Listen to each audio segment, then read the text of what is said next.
Hello viewers, welcome to Rachel Bangla BD. সবার প্রথম জন সিনার বিষয়ে কথা বলবো। আর জন সিনা তার ফাইনাল ম্যাচে খুবই ক্রেজি নাম্বার ড্র করেছে, আর তার ফাইনাল ম্যাচের অ্যাকচুয়াল ডেটা এখন সামনে এসেছে। রিপোর্টটা এসেছে ব্র্যান্ডন থ্রাস্টনে থেকে। এই নামটা আমার কাছে কেমন যেন লাগলো, বাট নাম দিয়ে কি, আমরা আপডেটে চলে যাই। তো সে বলতেছে ডাব্লিউডাব্লিউ 2025-এর স্যাটারডে নাইট মেইন ইভেন্টে, মানে ডিসেম্বর 13 তারিখে, যেখানে জন সিনার লাস্ট ম্যাচ হয়েছে, সেখানে একটা ক্রেজি রেকর্ড করেছে। আর এটা ডাব্লিউডাব্লিউ হিস্ট্রির লার্জেস্ট গেট হয়েছে যখন টিকিট সেলস এর কথা হয়। ডাব্লিউডাব্লিউ স্যাটারডে নাইট মেইন ইভেন্টের টিকিট বিক্রি করে অলমোস্ট $6.6 মিলিয়ন কামিয়েছে, মানে লাভ করেছে।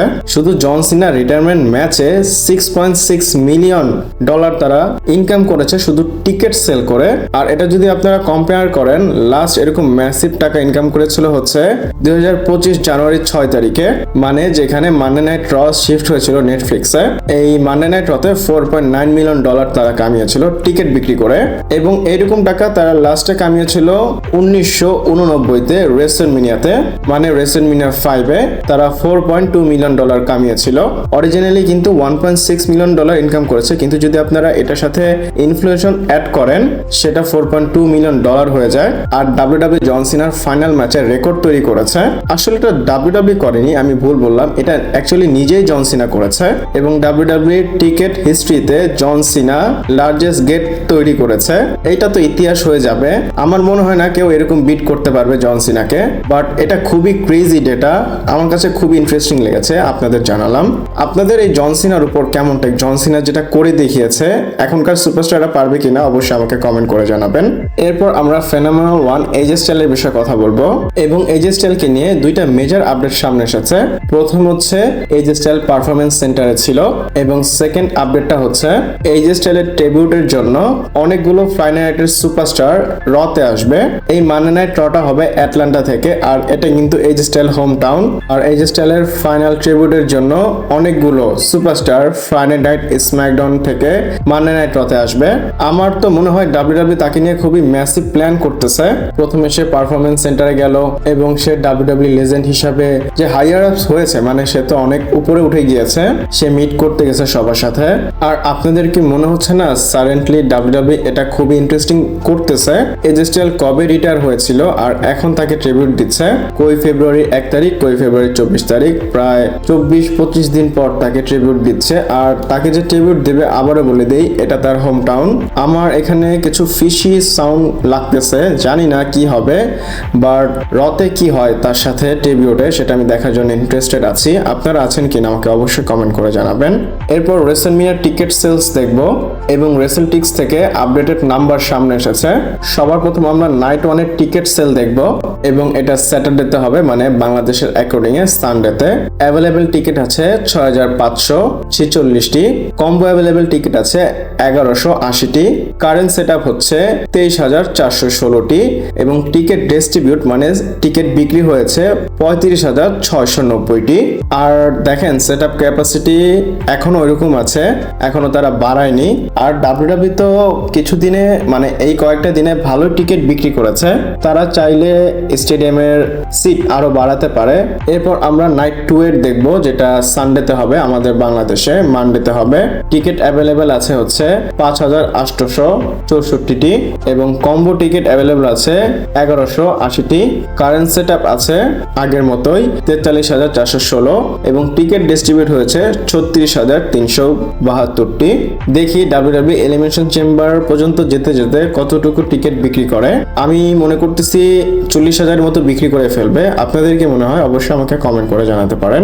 এরপর জন সিনার বিষয়ে কথা বলবো। আর জন সিনা ইন্টারভিউতে এসেছিল, এবং সেই ইন্টারভিউতে এমন কিছু রিভিল করেছে যেটা শোনার পর ড্রু ম্যাকইন্টায়ার অথবা ড্রু ম্যাকইন্টায়ারের ফ্যানদের পার্সোনালি আমারও ভালো লাগবে না। কেন? কারণ ড্রু ম্যাকইন্টায়ারের সাথে অনেক বেশি ইনজাস্টিস হয়। আমরা জন সিনার ফেয়ারওয়েল টুরে জন সিনা এবং ম্যাকইন্টায়ারকে দেখিনি, বাট এদের ম্যাচ ক্রাউন জুয়েলের জন্য প্ল্যান করা হয়েছিল। আর এটা জন সিনা নো কন্টেস্ট রেসলিং এর সাথে কথা বলার সময় বলেছে। আমরা এজে স্টাইলের সাথে যে তার ম্যাচটা দেখেছিলাম ক্রাউন জুয়েলে, এই ম্যাচটা হওয়ার কথা ছিল ড্রু ম্যাকইন্টায়ারের সাথে। ডাব্লিউডাব্লিউ ড্রু ম্যাকইন্টায়ার ভার্সেস জন সিনার ম্যাচ প্ল্যান করেছিল। এজে স্টাইলের ম্যাচ ম্যাচ প্ল্যান করেইনি তারা, এবং পরে গিয়ে তারা এটা চেঞ্জ করেছে কারণ ফ্যানরা মানে ইন্টারনেটে অনেক প্রেশার ক্রিয়েট করতেছিল এবং তারা চাচ্ছিল এজে স্টাইলের সাথে জন সিনার যেন একটা ম্যাচ হয়। আর ফ্যানরা যেহেতু চাচ্ছিল জন সিনা কেন এটা ডিনাই করবে, ডাব্লিউডাব্লিউ কে বলেছে, ডাব্লিউডাব্লিউ এদের ম্যাচটা অফিসিয়াল করে দিয়েছে। আর ড্রু ম্যাকিন্টায়ার কিন্তু চেয়েছিল সে জন সিনাকে ফেস করুক, বাট আমরা সবাই জানি ড্রু ম্যাকিন্টায়ারের সাথে সবসময় রং হয়। আমি এখানে বলবো জন সিনার সাথে আর-ট্রুথের ম্যাচটা না করে যদি ড্রু ম্যাকিন্টায়ারের সাথে করাতো সেটা হয়তো ভালো হতো। আপনাদের কি মনে হয় অবশ্যই আমাকে কমেন্ট করে জানাবেন। এরপর রয়েস কিসের বিষয়ে কথা বলবো। আর আপনাদের কালকে বলেছিলাম ডাব্লিউডাব্লিউ অনেক সুপারস্টারদের এইবার রেসলম্যানিয়াতে ফিচার করবে, তো রিপোর্ট জানা যাচ্ছে রয়েস কিসকে ডাব্লিউডাব্লিউ একটা রেসলম্যানিয়াতে ম্যাচ দিবে এবং রেসলম্যানিয়াতে ম্যাচ দিলে তার ম্যাচ হবে ডেমিয়ান প্রিস্টের এগেনস্টে। আপাতত ডাব্লিউডাব্লিউ তাকে টিভিতে দেখাচ্ছে না। প্রেজেন্ট কেন করছে না? কারণ ডাব্লিউডাব্লিউ ডাউটে আছে রেসলম্যানিয়ার জন্য তাকে বুক করা যাবে কিনা বা করলে কার সাথে করবে। আমার মনে হয় যখন তারা এই ডাউটটা ক্লিয়ার হবে এবং ডিসিশন নিয়ে নিবে, আপনারা মোস্ট লাইকলি তার সাথে ম্যাচ দেখতে পাবেন ডেমিয়ান প্রিস্টের। আর এই ম্যাচটা কিন্তু পিচ করা হয়েছে, এটা কোনো স্পেকুলেশন না অথবা রুমার না। আর এদের ম্যাচটা হলে মানে এমন না যে অনেকের অনেক কিছু হয়ে যাবে, নর্মালি ডাব্লিউডাব্লিউ করাতেই পারবে। দেখি সামনে গিয়ে ম্যাচটা হয় কি হয় না। এরপর পেজের বিষয় বলবো। আর পেজ রিসেন্টলি টিজ করেছে সে রেসলিং এ মানে 2026-এ কামব্যাক করবে। আর যদি সে টিজ করে কামব্যাক করবে তাহলে হয়তো ডাব্লিউডাব্লিউতে কামব্যাক করতে পারে। আমি আপনাদের বলে দিই পেজ কি বলেছে। পেজ বলে যে আমি এমন না যে অনেক কিছু বলবো, বাট আমি এটা বলতে পারি 2026 আমার জন্য অনেক ভালো হবে। এবং লাস্টে গিয়ে সে বলে যে আমি অনেক কিছু স্পয়েল করব না। মানে তাকে কোশ্চেন করা হয়েছিল যে রেসলিং এর জন্য আপনার প্ল্যান কি, তখন সে এই কথাগুলো বলেছে। সে বলে আমি ট্রেনিং করতেছি, কিছু না কিছু তো করব, এটার পিছনে তো রিজন আছে। বাট আমি বলবো ফ্যানরা, আমাদের মতো ফ্যানরা এক্সপেক্ট করতেছে সে ডাব্লিউডাব্লিউতে আসবে, কিন্তু যতই ডেট যাচ্ছে আমার মনে হচ্ছে তার আশা বা আস্তে আস্তে তার হাত থেকে চলে যাচ্ছে। লাইক রয়্যাল রাম্বল আসার কথা ছিল বা আসা উচিত ছিল, আসলো না। তারপর রেসলম্যানিয়াতে আসবে কিনা সেটাও কিছু জানতেছি না। দেখি পেজ 2026-এ কি বড় মুভ নেয়। এরপর ড্রু ম্যাকিন্টায়ারের টুইটের বিষয়ে কথা বলবো। আর অনেকদিন ধরে তার টুইট নিয়ে কথা বলা হয় না। রিসেন্টলি সে একটা ফটো পোস্ট করেছে এবং আপনারা হয়তো দেখতে পাচ্ছেন সিম্পল একটা caption, the only real champion. আপনারা একটু ছবিটা খেয়াল করেন, ড্রু ম্যাকিন্টায়ারকে আসলে চ্যাম্পিয়নশিপের সাথে অনেক ভালো লাগতেছে। আর আমি বলবো এরকম একটা সুপারস্টার যদি চ্যাম্পিয়ন থাকে, যে গ্লোবাল অডিয়েন্স তাদেরকে অ্যাট্রাক্ট করতে পারবে, দেখে আসলে মনে হয় যে এরা রিয়েল চ্যাম্পিয়ন। আমি ড্রু ম্যাকিন্টায়ারকে অ্যাপ্রিশিয়েট করব, মানে অ্যাপ্রিশিয়েটের জন্যই টুইটটা আপনাদের দেখালাম। আপনাদের এটার উপর কেমন টেক আমাকে কমেন্ট করে জানাতে পারেন। এরপর ব্রক লেসনারের বিষয়ে কথা বলবো। আর Brock Lesnar last match SmackDown এবং রতে কবে কবে করেছিল, কতদিন আগে করেছিল সেগুলো আপনাদের জানাবো।